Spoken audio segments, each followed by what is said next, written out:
जम्मू कश्मीर के पुलवामा में शनिवार को सुरक्षा बल ने मुठभेड़ में 3 आतंकियों को ढेर कर दिया, जबकि सेना का एक जवान भी शहीद हो गया। वहां सुरक्षा बल को सेब के एक बाग में कुछ आतंकियों के छिपे होने की जानकारी मिली थी, जिसके बाद सुरक्षा बल ने पूरे इलाके की घेराबंदी कर ली और मोर्चा संभाल लिया।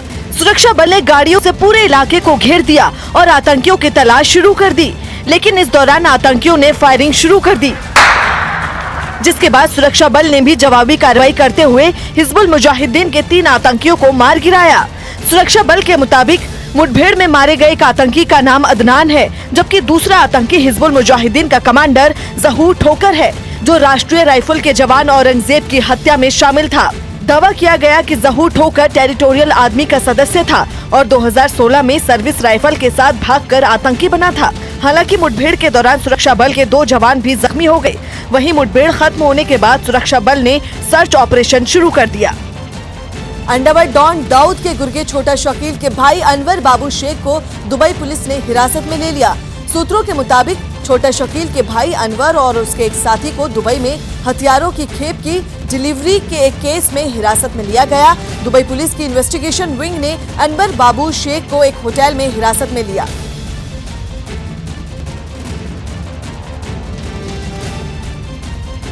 सूत्रों के मुताबिक अनवर की पत्नी अबू धाबी में रहती है, जिससे मिलने के लिए वो हर 3 महीने में पाकिस्तान के कराची से अबू धाबी जाता है। इसके अलावा उसका वहां एक पार्टनरशिप में इंपोर्ट एक्सपोर्ट का बिजनेस है, जिसके लिए अनवर जब अबू धाबी पहुंचा तो कस्टम विभाग ने उससे पूछताछ शुरू कर दी, जिसमें उसके बाद भारत में मोस्ट वांटेड होने और उसके खिलाफ रेड कॉर्नर नोटिस की जानकारी मिली, जिसके बाद दुबई पुलिस ने उसे हिरासत में ले लिया और तलाशी में उसके पास से पाकिस्तानी पासपोर्ट भी बरामद किया गया। इस बीच पाकिस्तानी दूतावास ने दुबई पुलिस को उसके दस्तावेज मुहैया करवाए, जबकि भारतीय एजेंसियां अनवर से जुड़े सभी दस्तावेज दुबई पुलिस को मुहैया करवाने में जुटी है।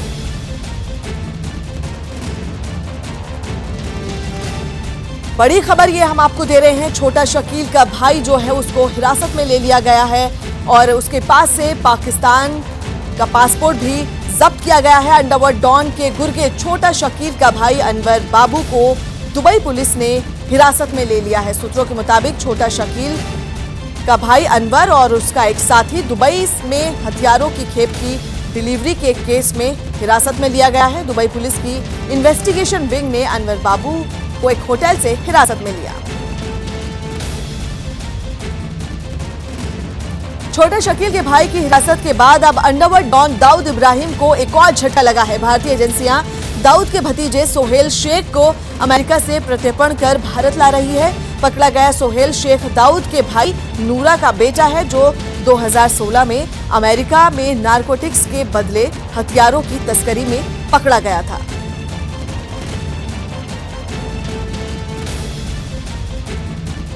गुजरात के सूरत में इंटरनेशनल ज्वेलरी एग्जीबिशन के एक स्टॉल से हीरो की चोरी हो गई। पुलिस ने दावा किया कि जल्द ही आरोपी को पकड़ लिया जाएगा,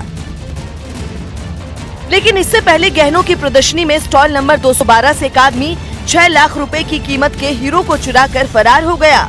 वहां लगे सीसीटीवी कैमरों की फुटेज में दिखाई दिया कि एक आदमी हीरो के स्टॉल के पास पहले बैठा रहा और मौका पाकर हीरो के एक बॉक्स को बड़ी चालाकी से उठाकर अपने बैग में रख लिया।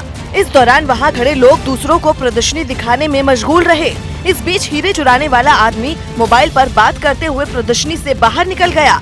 पुलिस ने दावा किया कि जल्द ही आरोपी को गिरफ्तार कर लिया जाएगा। पुलिस वहां की सीसीटीवी की फुटेज को कलेक्ट करके वो आदमी की सुराग ढूंढने में लगी हुई है।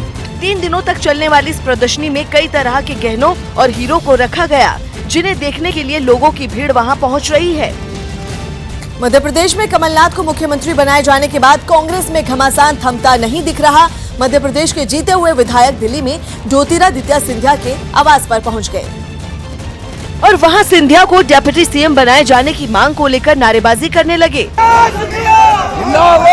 मध्य प्रदेश से आए विधायकों ने आवास से बाहर निकले ज्योतिरादित्य सिंधिया को घेर लिया और उनके समर्थन में जोर जोर से नारे लगाए। एक विधायक तो सिंधिया के पैरों पर गिर पड़ा, जिसे उठाने के लिए ज्योतिरादित्य सिंधिया ने काफी कोशिश की। इसके बाद ज्योतिरादित्य सिंधिया अपने आवास के अंदर चले गए। श्रीमंत सिंधिया मध्य प्रदेश का चीफ बने और उप मुख्यमंत्री का पद स्वीकार करे। लेकिन विधायक काफी देर तक सिंधिया के आवास के बाहर ही खड़े रहे। विधायक हैं जो मांग कर रहे हैं कि मध्य प्रदेश का जो चुनाव लड़ा गया था उसमें जिसकी जितनी हिस्सेदारी रही उतनी ही उसकी भागीदारी रहे। मध्य प्रदेश में जीत के बाद ज्योतिरादित्य सिंधिया को सीएम बनाए जाने की मांग ने भी जोर पकड़ा था, लेकिन राहुल गांधी ने कमलनाथ को तरजीह देते हुए उन्हें सीएम पद के लिए चुन लिया। इसके बाद से ही ज्योतिरादित्य सिंधिया के समर्थक नाराज बताए जा रहे थे, जिन्होंने अब ज्योतिरादित्य सिंधिया के लिए डिप्टी सीएम के पद की मांग कर दी। इसके साथ वो सिंधिया को मध्य प्रदेश कांग्रेस का अध्यक्ष भी बनाए जाने की मांग कर रहे हैं। साथ ही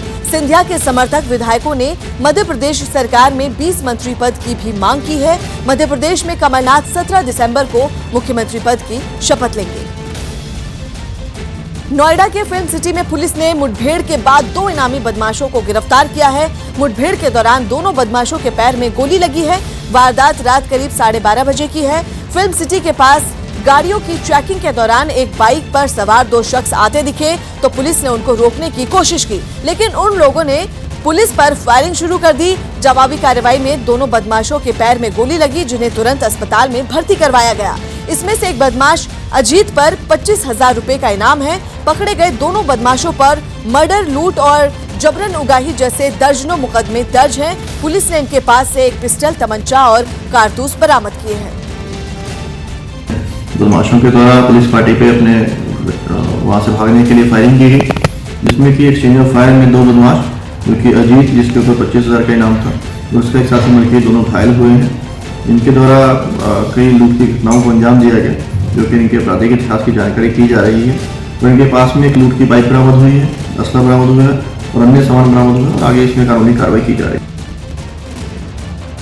यूपी पुलिस का बदमाशों का सफाई अभियान जारी है। उत्तर प्रदेश पुलिस का साफ कहना है कोई भी बदमाश बच नहीं पाएगा। और इसी कड़ी में नोएडा फिल्म सिटी में शनिवार रविवार की रात को मुठभेड़ हुई, जिस मुठभेड़ में 2 बदमाशों को पुलिस ने गिरफ्तार कर लिया। इन बदमाशों के नाम अजीत और मुल्कित बताए जा रहे हैं। बताया जा रहा है दोनों लुलिया गैंग के गुर्गे थे और इस वक्त हम उस जगह पर खड़े हैं जहां पर पुलिस के बीच ये मुठभेड़ हुई और इस मुठभेड़ में दोनों को गिरफ्तार कर लिया गया। दोनों के पास से पुलिस को बरामद हुए हैं एक पिस्टल, एक तमंचा, वहीं 11 जिंदा कारतूस।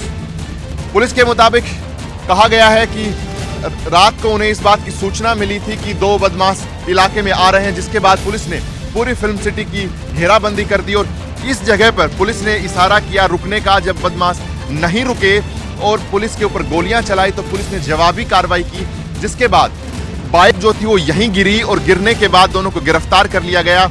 एक जो बदमाश है उसका नाम अजीत है, जिसके ऊपर पुलिस का 25,000 का इनाम भी था। वहीं दूसरा मुल्कित के ऊपर कई तरीके के मुकदमे दर्ज थे। अभी दोनों को सरकारी अस्पताल में भर्ती कराया गया है, दोनों का इलाज चल रहा है। पुलिस ने कहा है कि अब और बदमाशों को भी वो गिरफ्तार करेंगे और उनके खिलाफ भी कार्रवाई की जाएगी। कैमरामैन करमवीर के साथ Mohit Singh, news 18 India, Delhi. Court ने रेप के मामले में आरजेडी के निलंबित विधायक राज बल्लभ यादव समेत 5 आरोपियों को दोषी करार दिया। पटना की एक अदालत ने नवादा में एक नाबालिग लड़की के रेप के मामले में आरजेडी के निलंबित विधायक राज बल्लभ यादव समेत 5 आरोपियों को दोषी करार दिया। बिहार के बेतिया में तेज रफ्तार एक ट्रक ने बाइक को टक्कर मार दी, जिससे बाइक सवार 2 लड़कों की मौत हो गई। महाराष्ट्र के सीएम देवेंद्र फडणवीस की पत्नी अमृता फडणवीस ने मुंबई में सीएम चषक नाम से आयोजित खेल और सांस्कृतिक प्रतियोगिताओं का उद्घाटन किया। बिहार के बेतिया में जेडीयू के कार्यकर्ताओं ने कॉलेज प्रशासन पर लापरवाही का आरोप लगाते हुए हंगामा कर दिया। यूपी के आजमगढ़ में हॉट मिक्स प्लांट में लगी आग में करोड़ों रुपए के नुकसान का दावा किया गया। बिहार के बेगूसराय में नगर निगम के कर्मचारियों ने नियमित करने, समान काम का समान वेतन देने समेत कई मांगों को लेकर प्रदर्शन किया। सऊदी अरब में ब्राजील के पूर्व फार्मूला 1 ड्राइवर फिलिपी मासा ने बैटरी से चलने वाली कार से एक पेरेग्रिन बाज को रेस में पछाड़ दिया। पेरेग्रिन बाज यानी एक डक हॉक दुनिया का सबसे तेज उड़ने वाला पक्षी, जिसने फिलिपी मासा को एक रेस के दौरान कड़ी टक्कर दी। उन्होंने ये रेस 15 दिसंबर से शुरू होने वाली FIA फार्मूला E चैंपियनशिप से पहले की, जिसमें वो पहली बार बैटरी से चलने वाली कार लेकर उतरेंगे। इसीलिए प्रशंसकों की मांग पर उनकी बाज के साथ लगी रेस का वीडियो रिलीज किया गया। इस वीडियो में रेस शुरू होने के वक्त एक आदमी बाज को फिलिपी मासा की कार के पीछे छोड़ता नजर आया। इस बाज की रफ्तार 350 किलोमीटर प्रति घंटा तक होती है। रेस शुरू होने के बाद बाज कार का पीछा करने लगा। रेस के दौरान एक वक्त तो बाज कार के बिल्कुल नजदीक पहुंच गया, लेकिन वो फिलिपी की इलेक्ट्रिक कार की रफ्तार को मात देने में नाकाम रहा।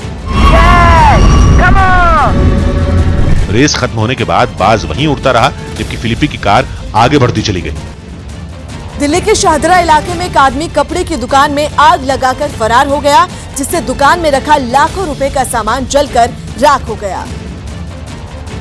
जिसके बाद वहां दुकान के बाहर लगे सीसीटीवी कैमरों के फुटेज को खंगालने के बाद पता चला कि दुकान में एक आदमी ने आग लगाई। वीडियो में दिखाई दिया कि पहले एक आदमी ने दुकान की शटर के नीचे से कोई चीज अंदर डाली और फिर माचिस जलाकर आग लगा दी, जिसके बाद वहां आग की लपटें उठने लगी, जिसके बाद वो आदमी वहां से फरार हो गया। आग लगने की ये घटना बुधवार देर रात हुई। पहले उसने पेट्रोल डाला है, फिर उसने तीली से आग लगाई है। उसके पैर पे भी आग लगी है। वहीं दूसरे दुकानदारों ने भी दावा किया कि उनकी दुकानों में भी आग लगाने की कोशिश की गई। हमारे सामने नरूला कलेक्शन है, उनकी दुकान पे आके मिट्टी का तेल या पेट्रोल डाल के उन्होंने आग लगाई है। दुकानों में आग लगने की बढ़ती घटनाओं के बाद दुकानदारों ने पुलिस से इस इलाके में सुरक्षा बढ़ाने की गुजारिश की।